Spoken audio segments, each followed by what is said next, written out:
Assalamu alaikum.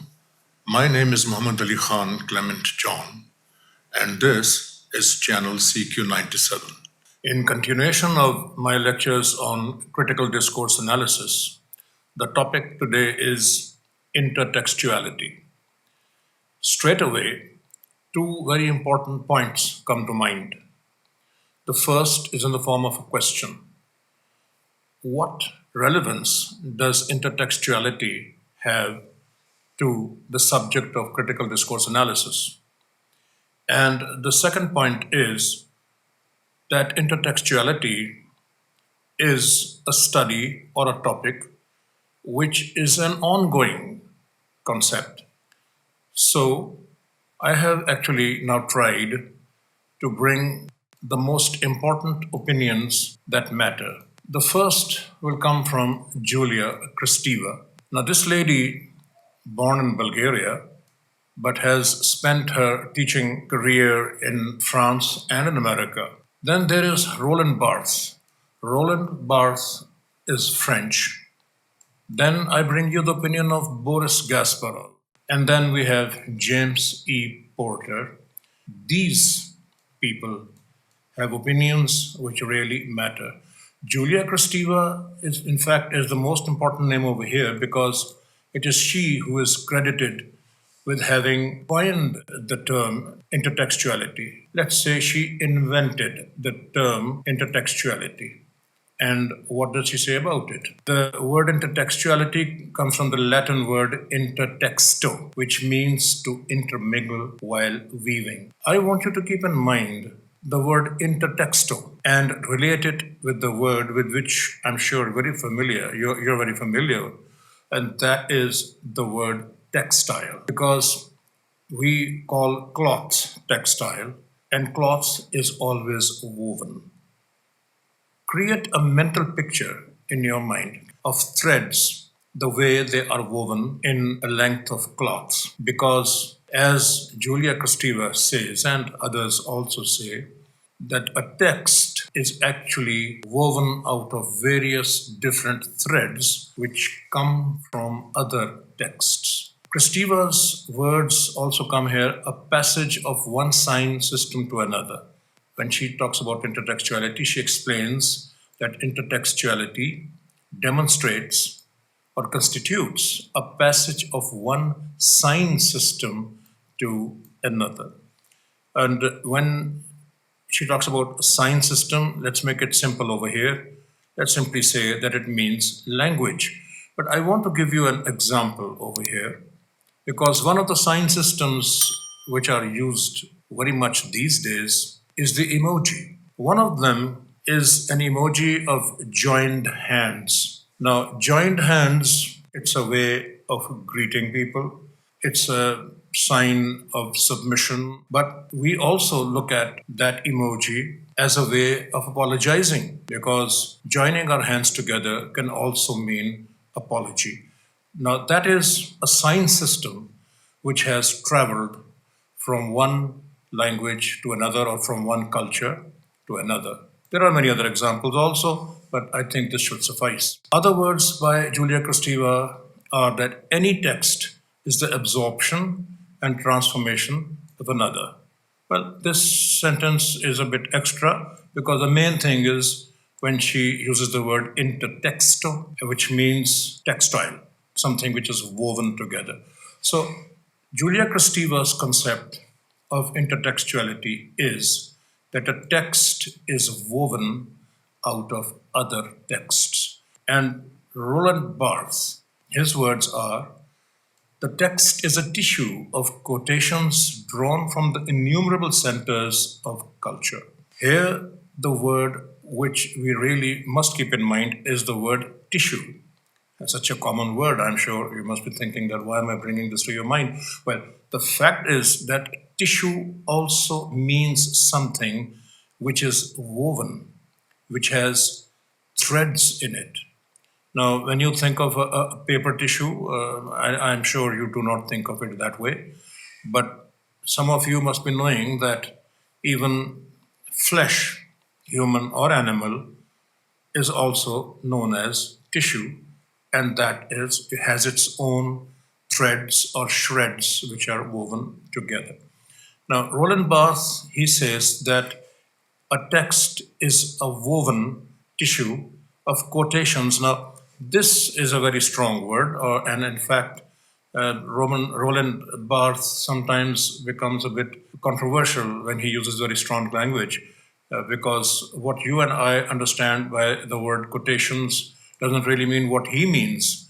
What he simply means is that, for example, if I'm writing something or saying something, whatever I'm saying or whatever I am writing contains sentences, words, expressions, ideas, which I have picked up and now weaving into whatever I am saying or whatever I am writing. The mention of culture comes over here, and this is actually where I would like to explain to you the relevance of intertextuality with critical discourse analysis. For a moment, let me return to what Roland Barthes said, that the text is a tissue of quotations drawn from the innumerable centers of culture. Another thing which Roland Barthes says, that the writer can only imitate a gesture that is always anterior, never original.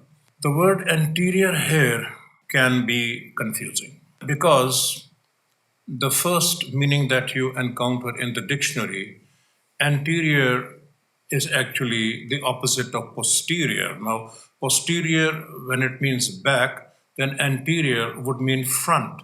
But there's another meaning in the dictionary which means something which occurs before in time, something which has gone by, something which has passed by, something which is in the past. So these words by Roland Barthes would mean that a writer is only imitating something which has been written or which has been said in the past.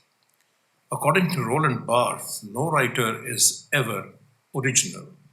This is a very extreme statement, and of course, his essay, a very famous essay, and in the view of some people, a very notorious essay, is called The Death of the Author, where he actually says that the concept of the author is long gone because no writer, no author is original.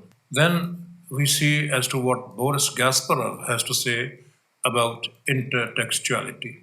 Quite a long passage, but let me just read it. He says, I believe that intertextuality is as pervasive and as crucial in everyday language as in literary discourses. It seeks to explore how every new artifact of speech emerges out of the material provided by previous speech experience.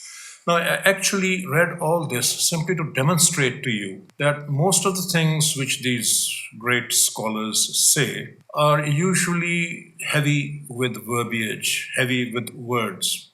The thing here is as simple as previous speech experience. He is saying the same thing. He is saying what Julia Kristeva has said. He is saying what Roland Barthes has said, but he is saying it in his own way. Then we come to the gentleman called James E. Porter. What does he say? Well, he says the same thing. He says all texts are interdependent. We understand a text only insofar as we understand its precursors. Again, the difference is only in the words. He specifies two types of intertextuality. So, the first kind of intertextuality, which he talks about, is the intertextuality which has iterability. Iterability means that it can be repeated or it is repeated.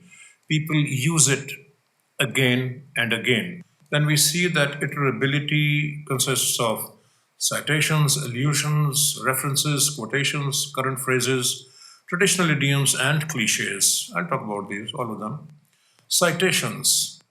Citations is when you are writing, let's say you're writing a scholarly paper, a research paper, or even if you are making a speech and you want to actually refer to a certain person, you want to say that what I am saying has been said by a certain person, and you repeat the name of that person, then actually you are citing that person, you are giving a citation.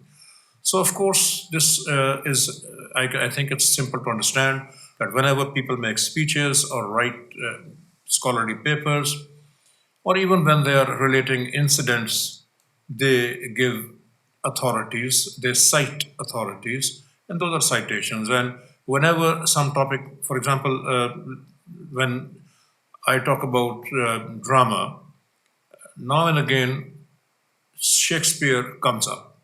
Something which Shakespeare said is said by me either as a direct quotation or I simply repeat his idea and I am citing Shakespeare.